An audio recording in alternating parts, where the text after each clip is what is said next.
નમસ્તે.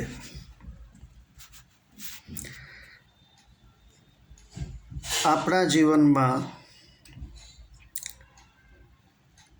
મને એમ કે અથવા તો આમ જ થશે અથવા તો આમ જ નહીં થાય, આવી ધારણાઓ મોટે ભાગે આપણને ખોટા રસ્તા પર દોરી જાય છે. અનેક બાબતોમાં આપણી ખોટી માન્યતાઓ જ આપણને ગેરમાર્ગે દોરી જાય છે. ઘણી વ્યક્તિઓ પર ખોટો ભરોસો, આપણા જીવનમાં તો આવું ન જ થાય એવો ખોટો ભ્રમ, પોતાની આવડત પર વધુ પડતો વિશ્વાસ એટલે કે ઓવર કોન્ફિડન્સ વગેરે ઘણી વખત આપણને ખોટા પુરવાર કરે છે. મોટે ભાગે જ્યાં આપણને વધુ પડતો વિશ્વાસ હોય ત્યાં જ આપણે માર ખાઈએ છીએ અને જેને આપણે કંઈ જ ન ગણતા હોઈએ તે આપણને મદદરૂપ થાય છે. અમારા એક સગા વિષ્ણુભાઈનું સુખી કુટુંબ જુનાગઢ જેવા નાના ગામમાં સારો ધંધો કરતો હતો. સમયનું ચક્ર ફર્યું, સંયુક્ત કુટુંબમાં વિખવાદ થયા, અલગ પડ્યા, પડતી આવી, જાહો જલાલી ગઈ.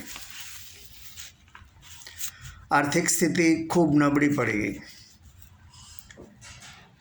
આવા સંજોગોમાં સ્વાસ્થ્યનો ભોગ લેવાય છે. અકાળે વૃદ્ધત્વ આવી જાય, અનેક મુશ્કેલીઓ આવી પડે, શું કરવું એ ખબર જ ન પડે, ધંધો પડી ભાંગે. પરંતુ ક્યારેક અમુક પુણ્ય કામ કરી જાય છે.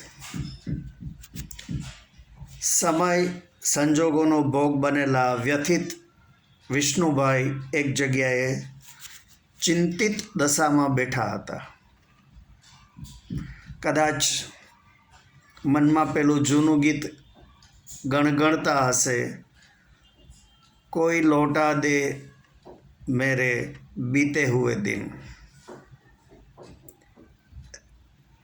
એવામાં બહારગામથી આવેલા એક ભાઈ પહેલાં તો તેમને ઓળખી ન શક્યા. પછી કહે, વિષ્ણુભાઈ, કેમ આવા સાવ થઈ ગયા છો? શું કાંઈ બીમારી આવી છે કે દુઃખ આવી પડ્યું છે? ત્યારે વિષ્ણુભાઈએ પોતાની દુઃખભરી દાસ્તાન સંભળાવી. જાણે કેમ પેલા ભાઈને ભગવાને જ મોકલ્યા હોય તેમ તેઓ બોલ્યા, તમારું હવેલી જેવું મકાન તો છે ને હજુ? વિષ્ણુભાઈ કહે, હા, પણ તેને વેચીએ તો અમે ક્યાં જઈએ? ત્યારે તેમણે સુઝાવ આપ્યો કે તમારા મોટા મકાનને પાડી ત્યાં નાની 8 દુકાનોવાળી માર્કેટ બનાવી દો. તમે લોકો ફ્લેટ્સમાં ભાડે રહેવા જતા રહો. વિષ્ણુભાઈ કહે, તમારી વાત સાચી, પરંતુ મકાન પાડી નવું કન્સ્ટ્રક્શન કરવા માટે પૈસા જોઈએ તે ક્યાંથી લાવું? તો એ કહે કે અત્યારથી જ દુકાનોનું બુકિંગ કરી દરેક પાસેથી એડવાન્સ લઈ લો અને કરો કંકુના. અને ખરેખર આ આઈડિયા કામ કરી ગયો. ડૂબતું વાણ ફરી તરવા લાગ્યું.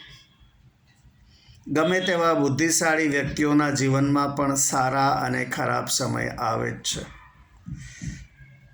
માટે કાબે અર્જુન લૂંટ્યો એ જ ધનુષ એ જ બાણ ક્યારેય ભૂલવું નહીં. આપને જો મારો આ વિડીયો ગમ્યો હોય તો લાઈક કરજો, આપના ગ્રુપમાં શેર કરજો અને મારી ચેનલને સબસ્ક્રાઈબ કરજો. આભાર. આવજો.